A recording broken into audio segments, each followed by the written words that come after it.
Welcome back to Husker Talk with Tommie Frazier. And as in football, most of the time it starts up front in the trenches, and Nebraska had 4 first-time starters. 2 guys who had never played in a college football game before, in Spencer Long and true freshman Tyler Moore. What were your general impressions? Well, I thought it showed that these guys hadn't played much together. It shows that these guys were young, and it showed that they're inexperienced. I think the more they play together, the more they gel together, it's going to get better.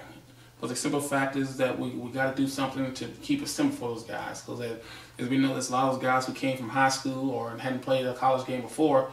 Defensive lines do a lot of different things they're not used to. They're bigger, faster, stronger, and quicker.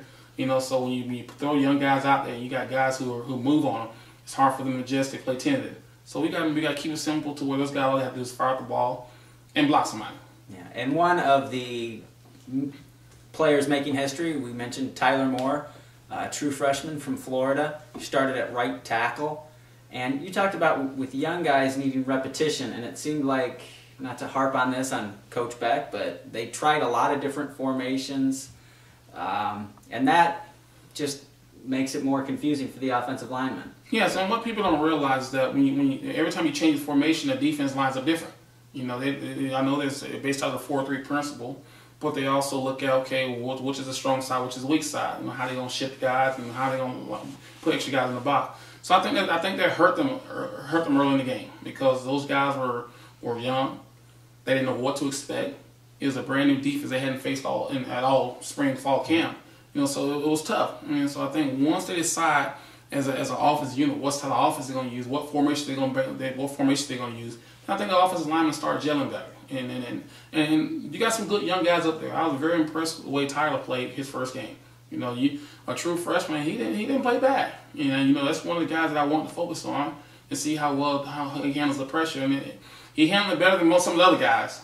So I think they have potential there, but you just got to keep it simple for those guys to be able to fire out the ball and block. Because right now they're probably thinking more than reacting. If they're going, okay, we're in the pistol, okay, quarterback's under center, and they're the diamond formation. And I know people think that the formations don't matter to the offensive line because they know they got to block the guys in front of them. But it matters because they're also responsible for blocking the linebackers. So when you got a linebacker in that box and you don't, it changed their whole blocking scheme, changed what's going to happen up front. So offensive linemen, they worry about where wide receivers is placed too, because it really does affect how many guys they're going to have to block.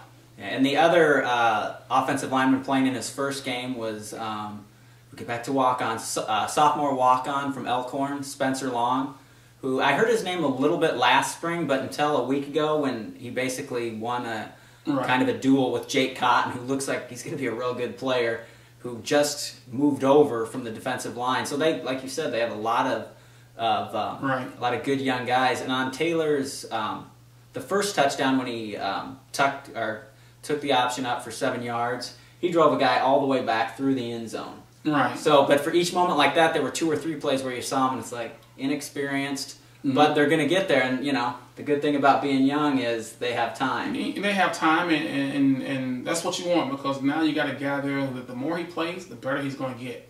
I'd rather have him in there than have a senior or 50-year senior making the same mistakes that he's making. Yeah. So you can use the excuse that, hey, he's had never played college versus on a guy who's been there for 4 years and making the same mistakes he made.